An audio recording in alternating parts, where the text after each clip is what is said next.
Ustadz, kenapa bulan Islam itu diawali dengan bulan Muharram? Padahal Nabi kan hijrahnya di bulan Safar. Wah, menjebak ini ah. Nabi hijrah dulu kan bulan Safar Pak Ustadz. Ya, kenapa tiba-tiba kalendernya dimulai bulan Muharram? Berkualitas pertanyaan jamaah Masjid Al-Muslimin. Hebat. Allahu Akbar. Bermusyawarahlah sahabat Nabi. Abu Bakar sudah meninggal dunia, khalifahnya waktu itu Umar, Utsman, Ali, musyawarah. Kapan kita tetapkan bulan satunya? Jamaah pulang dari haji Zulhijjah, pulang dari haji Zulhijjah, memulai hidup baru setelah Zulhijjah bulan Muharram. Setelah pulang Zulhijjah, cukur rambut, tumbuh rambut baru, semangat baru, start bulan baru Muharram. Maka itulah berdasarkan ijma. Tak ada dalam Quran, tak ada ayat Quran ya ayyuhalladzina amanu mulai bulan Muharram, tak ada. Hadis Nabi pun tak ada. Karena penetapan bulan Muharram ini berdasarkan ijma' sahabat Nabi sallallahu alaihi wasallam radhiyallahu anhum ajma'in. Karena selesai pulang haji itu 3 bulan, berangkat bulan Syawal, di Makkah bulan Zulqa'dah, masuk Zulhijjah, habis wukuf di padang Arafah, mabit di Muzdalifah, Mina 3 hari, habis itu pulang ke kampung halaman, start bulan pertama Muharram.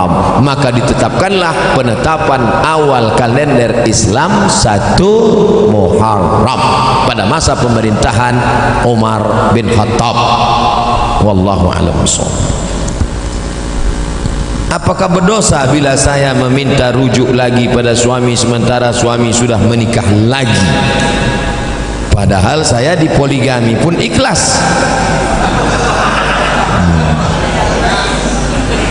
Saya ulang dari bala. Apakah berdosa bila saya meminta rujuk lagi? Rupanya bapak ini diceraikannya istrinya. Setelah cerai, nikah dia dengan perempuan. Setelah itu datang bini pertama minta rujuk balik. Dan dia mau dipoligami. Dulu di status dia bini pertama, sekarang dia jadi bini kedua. Saya dipoligami pun ikhlas. Tak ada masalah kalau gitu. Di mana letak masalahnya? Istri dia tak mau. Oh, macam sinetron kurasa.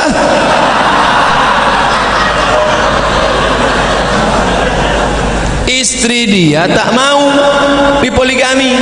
Bagaimana menurut Ustaz? Apakah tindakan saya berdosa? Tindakan ibu tidak berdosa, karena ibu bukan pelakor pengganggu laki orang. Tergantung bapak nih, gentleman tak dia? Kalau dia bersikap, kata dia, kau balik, yang ini tetap. Tapi kalau dia takut, termasuk anggota istri, ikatan suami takut istri, maka tak jadilah. Nah, ini tergantung kepada si bapak nih. Ibu tak berdosa selama ibu tak melakukan perbuatan haram, tidak melakukan perbuatan maksiat. Yang pula di WA dia tiap hari, bang, jadi kita balik. Jangan ganggu-ganggu dia, jangan goda-goda dia. Tapi bahwa dia mau balik, berani dia, maka tapi tidak semudah itu. Karena di Indonesia tidak boleh laki-laki menikah tanpa ada surat izin dari istri pertama. Ibu dianggap bukan istri pertama karena sudah lepas, maka istrinya yang sekarang ini yang pertama. Maka kalau kalian mau menikah, mesti ada surat izin dari ini, tanda tangan matre 6.000. Nah, makanya ibu-ibu sebelum tidur malam pastikan keliling tempat tidur itu tak ada matre 6.000. Karena mana tahu kita pas sedang tidur kan diambilnya tangan. Selesai, pas tengok jadi. Hati-hati aja, bukan saya nakut-nakuti. Dalam keluarga ada anak laki-laki yang tak meyakini tahlilan 40 hari, 100 hari dan sebagainya pada orang tua yang sudah mati meninggal dunia. Karena acara tersebut pada ajaran Hindu, kata anak tersebut. Pada saat ada acara itu, anak laki-laki itu selalu pergi. Mau hujan, Pergi dia cari kegiatan lain, ditinggalkannya maknya di rumah sehingga membuat maknya menangis sedih. Pertanyaan, bagaimana hukum anak tersebut membuat orang tuanya menangis dan bersedih? Bagaimana cara saudara dan keluarga menyikapi masalah ini Pak Ustadz?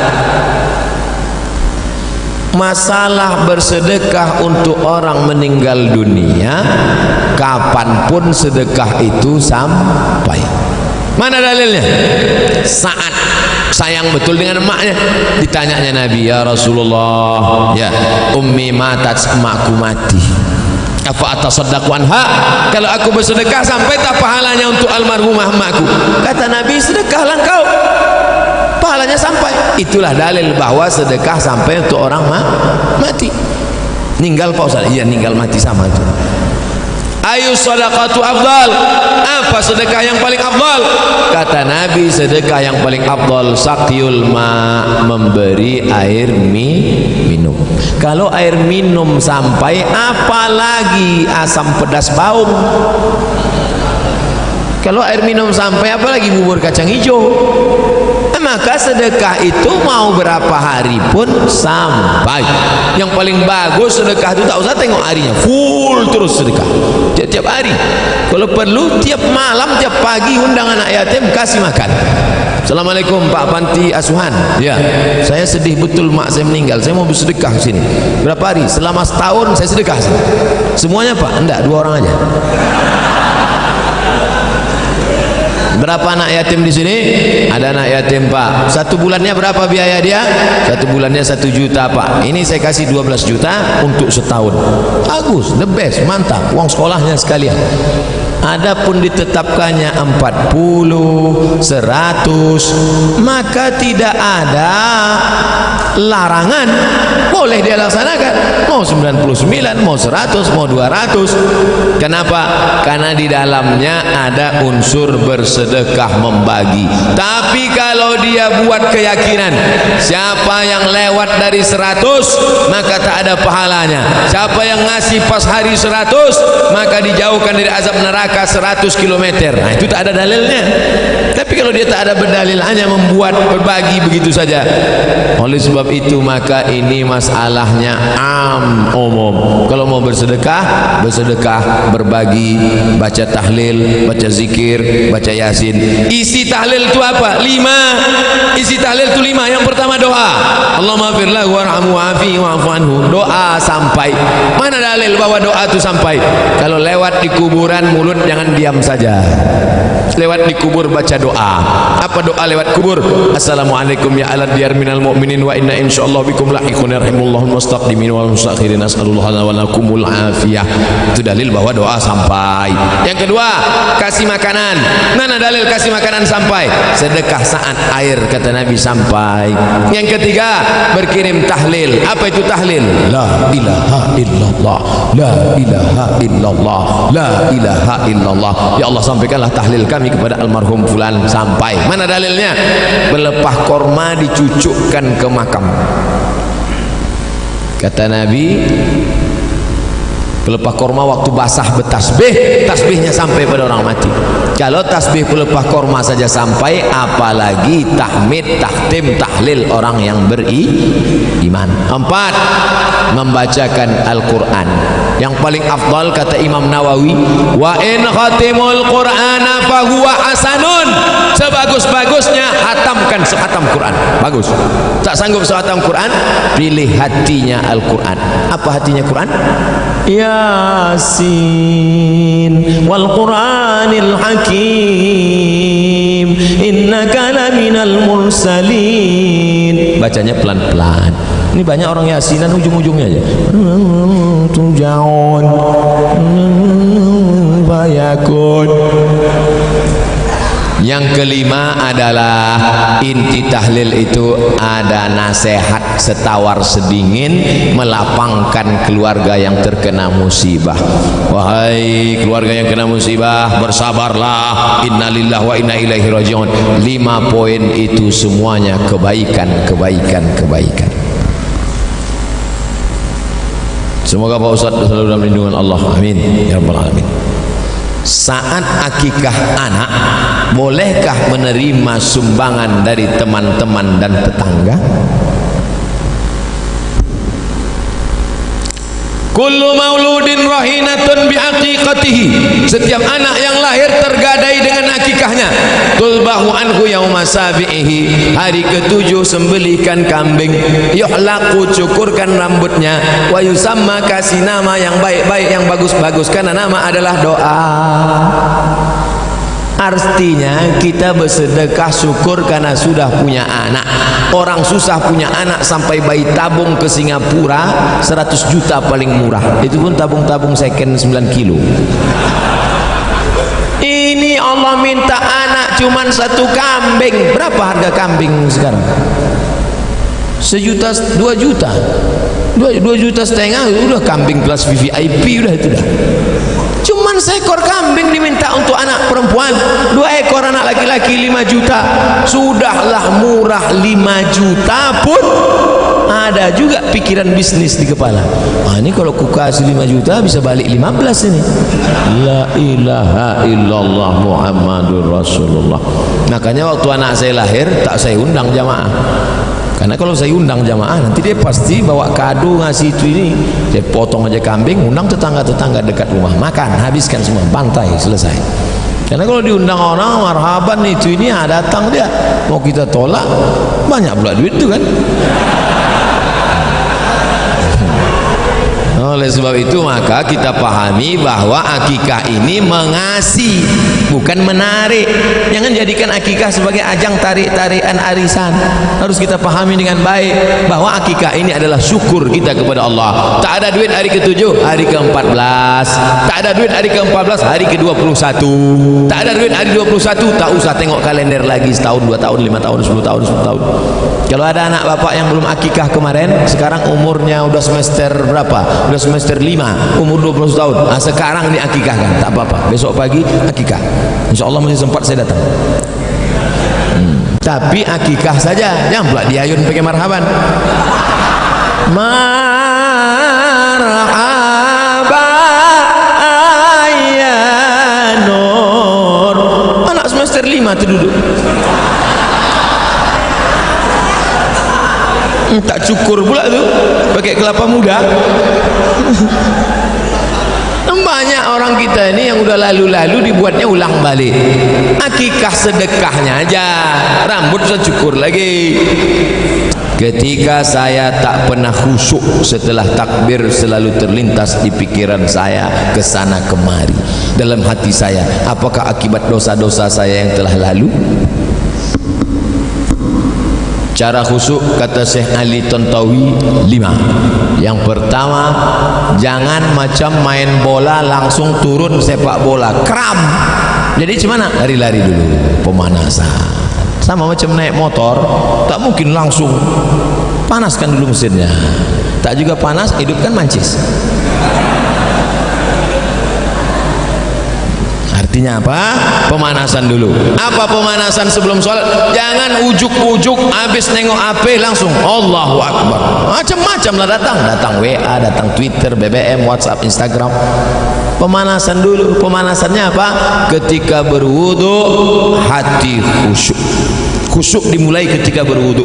Saat dihidupkan keran atau diambil air dari gayung, membasuh tangan, keluar dosa-dosa dari celah tangan. Ambil air, masukkan ke mulut, ke hidung, keluar dosa dari mulut dan hidung. Diambil air, berkumur-kumur, istinshaq, istinthar, keluar dosa dari mulut. Disiramkan air ke wajah, keluar dosa dari biji-biji mata. Nah, ini hati udah mulai dijaga nih, supaya jangan lari dia ke kiri, lari ke kanan, dijaga. Masukkan dia ke sarang. Ketika air menyiram tangan, keluar dosa dari celah-celah tangan. Ketika air mengusap kepala, keluar dosa sampai isi kepala yang kotor-kotor ini sampai ke lubang telinga. Ketika air menyiram kaki, keluar dosa dari kaki. Hadis riwayat Ibnu Majah menghadap kiblat.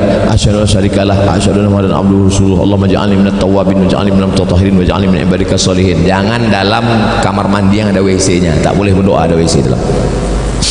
Setelah itu dari tempat wudu, mana tempat wudu? Entah mana-mana lah pokoknya. Dari tempat wudhu ke dalam Nabi melarang tasbik menjalin jari jemari. Tak boleh. Tasbih retak tak boleh. Yang boleh itu tasbih. Tasbih tak boleh. Dari tempat wudu itu tasbih. Kalau datang orang ngajak ngobrol, gimana cara kita? Subhanallah. Supaya hati ini jangan kemana-mana. Ini hati nanti liar nih, mau pergi kemana-mana. Yang kedua, menjawab azan. Allahu Akbar, Allahu Akbar, Allahu Akbar. Asyhadu an la ilaha illallah. Asyhadu anna Muhammadar Rasulullah. Asyhadu anna Rasulullah. Jangan lupa berselawat. Allahumma shalli ala sayyidina Muhammad wa ala ali Muhammad. Hayya 'alas shalah. La haula wala quwwata illa billah. Jangan ngomong. Datang kawan sebelah ngomong, la haula wala quwwata illa billah. Sampai akhir azan tutup. Ini dalam rangka menjaga hati tadi supaya jangan liar dah, jangan pergi dia kemana-mana, tetap di dalam. Allahumma rabb hadhihi ad-da'wati at-tammati was-salatil qa'imah ati sayyidina Muhammadan al-wasilata wal-fadilah wasyarafa darajatal rafi'ah wa wafallahumma maqama mahmud alladhi wa'atta innaka la tukhliful mi'ad. Barulah masuk pemanasan yang ketiga, salat sunat qabliyah. Usalli sunnatas subhi raka'ataini qabliyatan lillahi ta'ala. Bagi al-wasliyah, bagi yang Muhammadiyah enggak pakai usolli. Allahu Akbar. Sejalan antara takbir dengan niat. Di awal, bar di ujung, disitulah nama solatnya, rokaatnya, adaannya, makmumannya, imamannya, dari A sampai bar. Usolli fardhu subhi rakaataini adaan ma'muman lillahi ta'ala. Allahu Akbar. Bagi al-wasliyah, karena al-wasliyah pakai mazhab Syafi'i. Muhammadiyah tak. Muhammadiyah takbirnya pendek aja. Allahu Akbar. Kapan orang Muhammadiyah itu berniat? Sebelum takbiratul ihram. Yang berniat sebelum takbiratul ihram sah. Yang berniat di dalam takbiratul ihram sah. Yang tak sah udah takbir baru. Allahu Akbar. Qabliyah apa subuh? Qabliyah aja lah. Tak sah. Yang berniat sebelum takbiratul ihram sah, berniat di dalam takbiratul ihram sah. Mazhab Syafi'i berniat di dalam takbiratul ihram, namanya muqaranah, sejalan antara takbir dan niat. Allahu Akbar, menguatkan dalam hati. Yang keempat, fahami apa yang dibaca, bukan menghafal terjemah. Allahu Akbar kabira walhamdulillahi katsira wa subhanallahi bukratan wa asila. Kalau Muhammadiyah, Allahumma ba'id baini wa baina khataayaya kama ba'adta bainal masyriqi wal maghrib. Yang baru tobat belum hafal, diam aja. Iftitah tak wajib, langsung Al-Fatihah. Jangan pula sebut aku belum hafal. Batal, karena kalau mengucapkan lafaz lain dari bahasa Arab batal. Lalu kemudian apa? Yang kelima, mulut melafazkan, bergerak. Ya Khabbab, ada sahabat Nabi namanya Khabbab ibnul Arth. Ya Khabbab, ya Nabi Muhammad itu kalau sholat mulutnya bergerak atau diam? Nabi kalau sholat mulutnya bergerak. Dari mana kau tahu? Bittirabi lihyatih, ku tengok jenggotnya bergoyang. Alhamdulillah rabbil alamin arrahmanir rahim maliki yaumiddin iyyaka na'budu. Ini ada orang sekarang sholat diam aja mulutnya.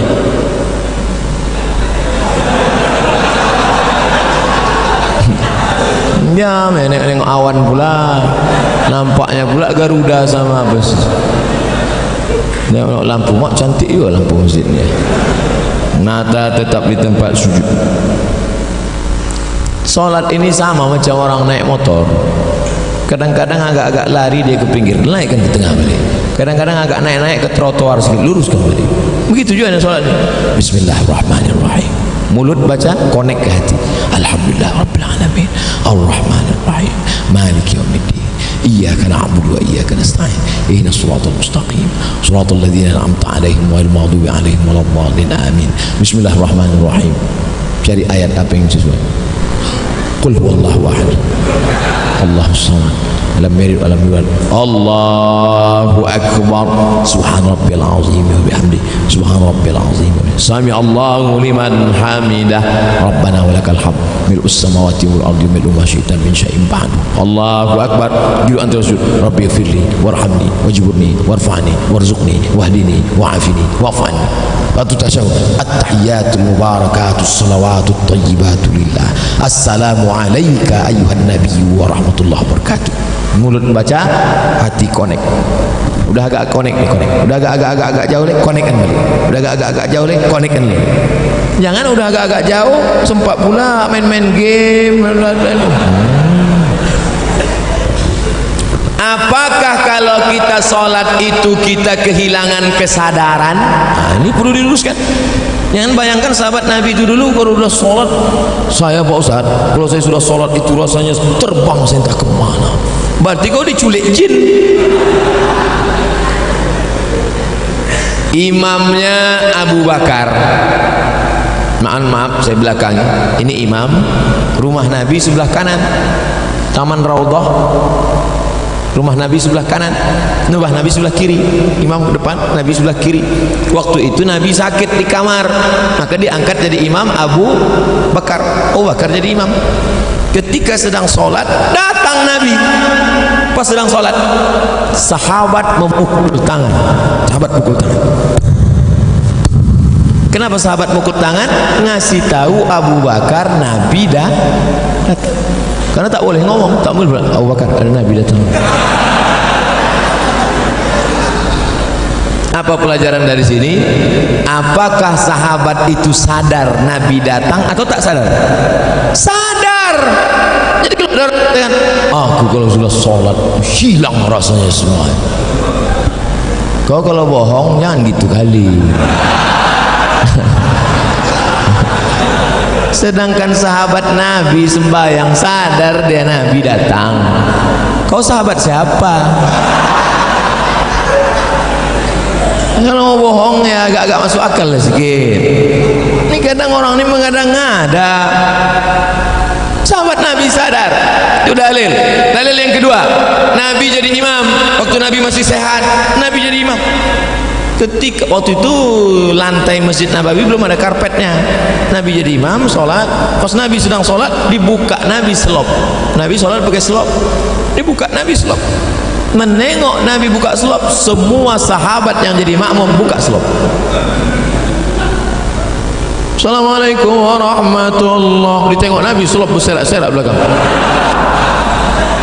Kata Nabi, kenapa kalian buka selop? Kami tengok engkau buka selop ya Rasulullah. Sadarkah sahabat waktu Nabi sholat itu Nabi buka selop? Sadar, maka mereka buka. Kenapa Nabi buka? Ya Rasulullah, kenapa kau buka selop? Aku buka selop, tadi Jibril datang ngasih tahu di selopku ada najis.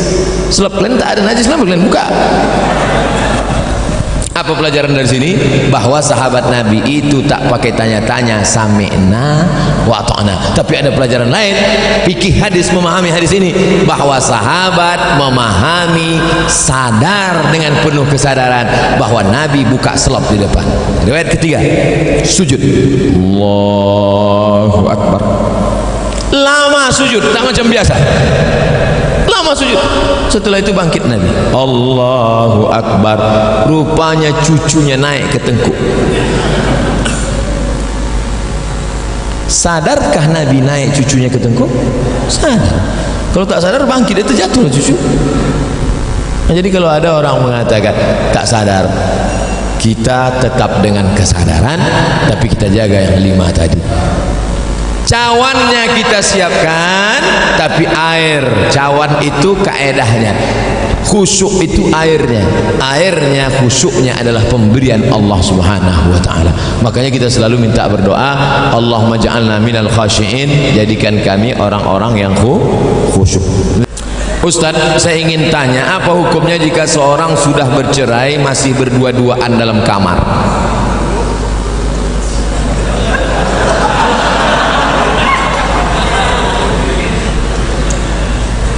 laki-laki menjatuhkan tolak kepada perempuan, aku cerai engkau talak satu, maka dia masih satu rumah selama iddah 3 bulan, tapi tidak sekamar, hanya pindah kamar. Ku talak engkau talak satu, kau pergi kamar sana, aku kamar sini. Pas malam tu hujan, tinggal ketuk aja, I back to you my dear. Tapi ingat, sudah terhitung talak satu. Yang tak boleh balik itu talak 3. Talak 3 bisa jatuh dalam satu majelis dengan cara 2. Pertama, ku talak engkau, ku talak engkau, ku talak engkau, jatuh 3, macam iklan. Atau saking marahnya, ku talak kau 100, jatuh 3. Makanya laki-laki sebelum kalian nikah kursus dulu fikih. Jangan cukup nasihat Pak Kua 30 menit sambil tanda tangan ngasih pas foto. Tak cukup, tak ngerti masalah fikih. Nah, ini dia sudah talak, tapi tak disebutnya, entah masih ada iddah, entah tak ada iddah. Kalau masih ada iddah, berdua-dua dia, berarti itu sudah rujuk. Kalau berdua-dua kalian di kamar tuh, itu udah rujuk itu. Rujuk kalian? Enggak, cuma berdua-dua aja. Rujuk lah tuh. Kalau sudah habis iddah 3 bulan, dijatuhkannya talak 1 Agustus, September, Oktober, 1 November, berdua-dua dia dalam, tak bisa lagi, tak bisa rujuk. Rujuknya mesti akad macam nikah dulu. Rukunnya 5, mempelai laki-laki, wali, saksi 2 orang, ada mahar, ada ijab dan qabul. Kata si wali, ku nikahkan engkau dengan anakku dengan mahar sebentuk cincin emas tunai. Sah. Itu namanya pengantin baru stok lama. Apa hukumnya kami menengok mereka? Wah, kenapa kalian tengok?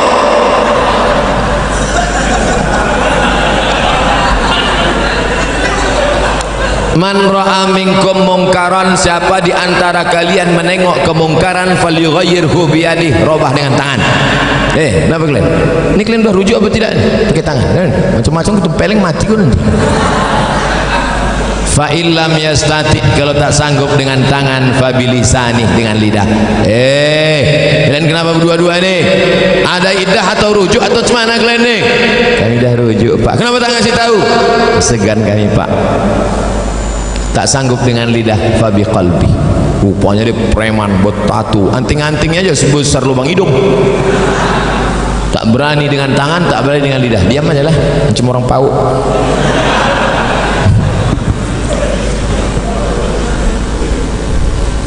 Pak Ustadz yang kami cintai, so sweet. Saya punya teman seorang peruqyah. Peruqyah itu artinya ustadz yang bisa ruqyah. Jangan ke dukun.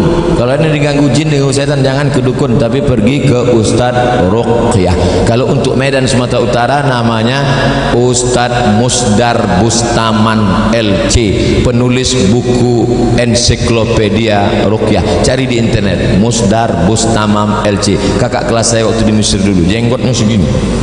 Belum dibacanya ayat kursi, baru menengok jenggotnya aja sehat orang.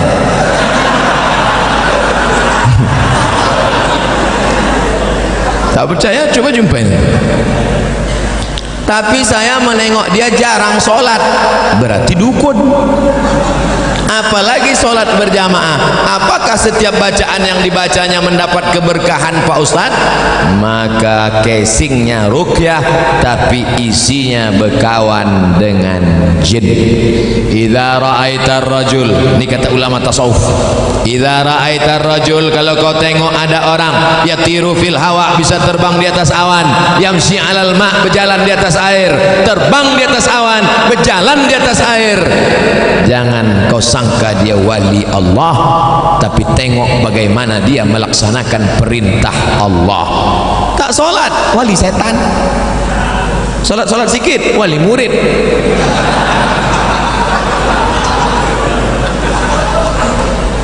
Jangan terpukau karena aneh-anehnya bisa dihilangkannya Pak Ustaz. Hebat dia Pak Ustaz. Datang kami ke tempat dia waktu STNK BPKB kami hilang. Di mana hilangnya? Di kamar. Dipukulnya sekali lantai, ketepak muncul. Siapa yang bawa? Jin. Dia berkawan dengan jin. Oleh sebab itu maka tengoklah istiqomahnya dalam ibadah. Itu standar dalam Islam. Kalau suami menyuruh menandatangani surat, isinya kita tak lagi suami istri, tapi dibuat surat itu yang tahu hanya mereka berdua saja. Apakah itu sah Pak Ustaz? Sah. Sah, jatuh talak. Talak apa namanya? Talak pakai tulisan. Tapi katanya mesti pakai saksi Pak Ustaz. Tak, menjatuhkan talak tak mesti pakai saksi. Ini termasuk talak yang jatuh pakai tulisan. Kita tidak lagi suami istri, termasuk talak sorry, jatuh talak satu. Bagaimana talak bisa jatuh? Dua. Yang pertama, sorry, kucerai engkau talak satu, atau ditulisnya. Yang kedua, pakai kiasan, pulanglah engkau ke rumah orang tua. Ibu-ibu, istri-istri, kalau ada suamimu berkata pulanglah engkau ke rumah orang tuamu, jangan pulang, tanya dulu apa maksud kau bro. Karena tolak kinayah yang kiasan itu mesti dilihat niatnya. Kalau niatnya niat tolak maka jatuh tolak. Tapi kalau tak ada niat tolak, enggak, pulanglah kau. Muak kali aku nengok, pergi kau balik. Abang apa niat? Enggak ada, nyuruh balik aja. Nah, baliklah. Makanya perempuan itu mesti ngerti. Perempuan jangan mau dibodoh-bodohi. Pulang sana, pergi pulang. Maksud abang pulang apa ini? Nah, enggak, maksudnya pulang liburan aja. Nah, baliklah. Tak ada tuh talak. Benarkan roh akan pulang ke rumah setiap malam Jumat? Macam orang balik dari kantor aja.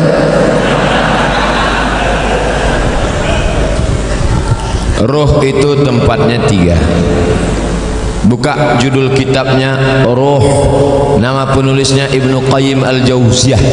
Yang pertama letak roh, roh orang baik-baik tempatnya Illiyin. Roh orang yang jahat-jahat tempatnya Sijjin. Yang ketiga, Allah kuasa mengendalikan roh. Roh bisa balik, roh bisa masuk ke kubur, roh bisa merasakan azab kubur, roh bisa menengok orang ziarah. Tapi kita tak tahu kapan dia baliknya, harinya, segala macam. Kalau ada yang mengatakan roh balik hari Jumat, bukan hadis Nabi, tapi pendapat ulama, ijtihad ulama. Tapi pendapat yang kuat bahwa roh itu tiga. Pertama, ditempatkan di Illiyin. Yang kedua, yang jahat-jahat di Sijjin. Yang ketiga, ada saatnya Allah Maha Kuasa menempatkan dia di mana. Seandainya nanti tiba-tiba waktu Abdul Somad meninggal, ada jamaah masjid Al-Muslimin kerasukan, dipanggillah Ustadz Musdar Ruqyah. Allahu la ilaha qayyum la ta'khudhuhu sinatun wa la naum, aku Abdus Somad. Betul kau nih, kata Ustadz Musdar. Kita sama-sama di Mesir dulu. Betul, jangan tanya lagi. Kalau memang betul, pernah ceramah dulu di Masjid Al-Muslimin? Pernah. Hari apa tuh? Hari Senin malam Selasa tanggal 26 malam 27. Dia, maka itu bukan roh Abdul Somad, tapi jin qarin. Karena setiap kita yang lahir ini ada jin pendamping yang ikut waktu kita lahir. Jin saya ikut nih, maka ketika saya mati dia tak mati, dia hidup. Dia tahu kemana jadwal-jadwal saya, bisa ditirunya suara saya. Kalau memang betul kau Ustaz Somad, coba ceramah. Assalamualaikum. Dia nih bukan. Itu bukan roh, karena roh tak bisa dipanggil. Kalau bisalah roh dipanggil, maka bisalah dipanggil roh Nabi Muhammad SAW untuk ditanya mana hadis sahih, mana hadis dhaif, mana hadis palsu. Oleh sebab itu maka jangan mudah dengan nanti datang penipu-penipu yang mengaku bisa memanggil roh si fulan, memang jelangkung. Jelangkung jelangsik, datang tak juntang, balik tak dijemput, keranjang arang. Yang ketawa berarti udah tua. Anak-anak sekarang mana dia tahu? Dulu zaman-zaman porkas tahu juga Ustaz juga. Enggak, saya tak pernah manggil. Ustaz, sebenarnya berapa kali Nabi Muhammad haji dan umrah?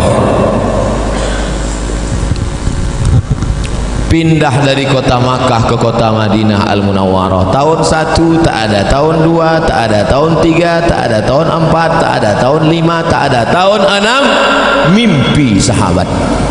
Pas paginya, ya Rasulullah, ya malam tadi aku mimpi. Apa mimpimu? Malam tadi aku mimpi kita melihat Nabi bercerita, sahabat pun meyakini. Malam tadi aku mimpi melihat kita tawaf, sa'i dan tahallul. Berarti itu wahyu dari Allah Subhanahu wa taala. Maka kalau begitu mari kita ke Makkah. Mereka pun ramai-ramai menuju Makkah untuk melaksanakan umrah. Tapi sampai di Hudaybiyah, Hudaybiyah ini 22 km sebelum masuk Makkah, dihadang oleh kafir Quraisy, tak jadi masuk. Maka disebut umrah itu umrah tak terlaksana, diqadha tahun ke-7. Maka Nabi umrah 4 kali, tahun ke-6, tahun ke-7, tahun ke-8 pembebasan kota Makkah, tahun ke-10 saat melaksanakan haji wada. Umrah 4 kali, haji 1 kali. Nah, jadi Bapak Ibu yang mau melaksanakan umrah tahun 2020, kita berangkat bulan Januari, umrah akbar bersama Ustaz Somad, bersama Travel Grand Safa Nauli. Kok ke situ pula perginya Pak Ustaz? Itu yang ditanyanya tadi. Saya umrah setahun sekali aja, tak pernah pergi tiap bulan, sekali, bulan Januari saja. Kenapa Ustaz pilih bulan Januari? Dingin, saya tak tahan panas. Panas menggelutar jantung. Haji Pak Ustaz, haji Nabi sekali aja. Bapak Ibu yang sudah haji jangan pergi haji lagi. Berapa biaya pergi haji? ONH plus 100 juta. Bagus, buatkan kelas untuk anak yatim. Assalamualaikum. Waalaikumsalam. Ini kenapa anak yatim banyak betul di panti ini? Tak ada kelas Pak Haji. Berapa biaya buat kelas 1? 100 juta. Buatkan. Duitnya Pak Haji nanti kita cari. Kasihlah duit itu, satu kelas 100 juta. Itulah yang akan menolong di hadapan Allah SWT. Bolak balik pergi ke Makkah, haji tiap-tiap tahun. Ini tolong anak fakir miskin, celananya koyak, tak bisa membayar uang sekolah. Maka haji sekali saja, sisanya gunakan untuk menolong orang-orang susah. Setuju? Tak setuju pun tak apa-apa. Tapi tengok aja lah.